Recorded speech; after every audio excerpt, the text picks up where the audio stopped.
સુરતમાં ફરી લગ્નેતર સંબંધમાં હત્યાની ઘટના બનતા પોલીસ દોડતી થવા પામી છે।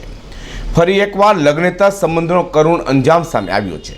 રુદરપુરા વિસ્તારમાં થયેલી હત્યાનો ગુનો ઉકેલાયો છે, જેમાં પોલીસે 2 આરોપીઓની ધરપકડ કરી છે। પત્ની સાથે આડા સંબંધ રાખનાર દીપેશ વિશે જાણ થતાં પતિએ ભાઈ સાથે મળીને પ્રેમીને મોતે ઘાટ ઉતાર્યો હતો। દીપેશને મૂંઢમાર મર્યો હતો। બંનેની પોલીસે ધરપકડ કરી છે। અઠવા પોલીસ પાસેથી મળતી માહિતી મુજબ મૂળ રુદરપરાના કુબેરદાસ વાડીમાં અને છેલ્લા કેટલાય સમયથી ભટારમાં રહેતા દીપેશ સંજય રાઠોડ ગત 2 જુલાઈની સવારે ઊંઘમાંથી જાગ્યો નહોતો। તેને કશું થઈ ગયોની આશંકા સાથે પરિવારજનો તેને સિવિલ હોસ્પિટલ લઈ ગયા હતા, જ્યાં ફરજ પરના તબીબોએ તેને મૃત જાહેર કર્યો હતો। બાદમાં દીપેશની ડેડ બોડીનું પોસ્ટમોર્ટમ કરતા તેના શરીરે મૂંઢમાર દ્વારા થયેલ ઈજાના નિશાન હતા। હત્યા થઈ હોવાની આશંકા સાથે તબીબોએ પોલીસને જાણ કરી હતી। આથી પોલીસે આ કેસમાં તપાસ કરતા અનૈતિક પ્રેમ સંબંધનો ઘટસ્ફોટ થયો હતો। પોલીસે જણાવ્યું હતું કે દીપેશને રુદરપુરાની કુબેરદાસની વાડી નવા ખાડી રોડ પર રહેતા હર્ષદ કહાની પત્ની સાથે અનૈતિક સંબંધ હતા। હર્ષદની પત્ની દીપેશ સાથે વોટ્સએપ કોલ પર વાત કરતી હતી, ત્યારે હર્ષદ જોઈ ગયો હતો। બાદમાં હર્ષદ અને તેના મોટાભાઈ ધર્મેશ કહારે દીપેશને મળવા માટે કુબેરદાસની વાડીમાં 1 જુલાઈની રાત્રે બોલાવ્યો હતો, જ્યાં બંને ભાઈઓએ દીપેશને રાત્રિના 11:15 વાગ્યાના અરસામાં જાહેરમાં માર માર્યો હતો। માર ખાધા બાદ દીપેશ ઘરે જતો રહ્યો હતો અને કોઈને કશું કહ્યા વિના ઊંઘી ગયો હતો। સવારે તે નહીં જાગતા પરિવારજનો હોસ્પિટલ લઈ જવા પામ્યા હતા, જ્યાં ફરજ પરના તબીબોએ તેને મૃત જાહેર કર્યો હતો। પોલીસે આ કેસમાં હર્ષદ, તેના મોટાભાઈ ધર્મેશ કહાર શંકાના દાયરામાં હોય તેની શોધખોળ હાથ ધરી હતી।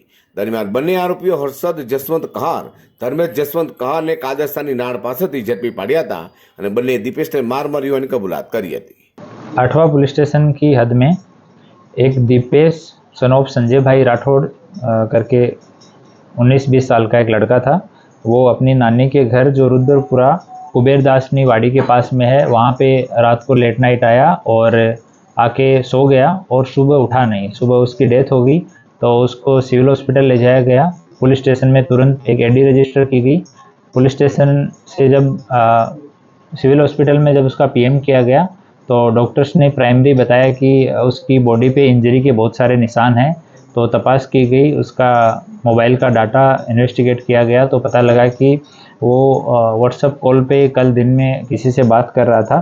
तो उन नंबर की तपास की गई तो वो नंबर बीनल करके लड़की है, उसका है। वो हर्षद भाई कहार की वाइफ है।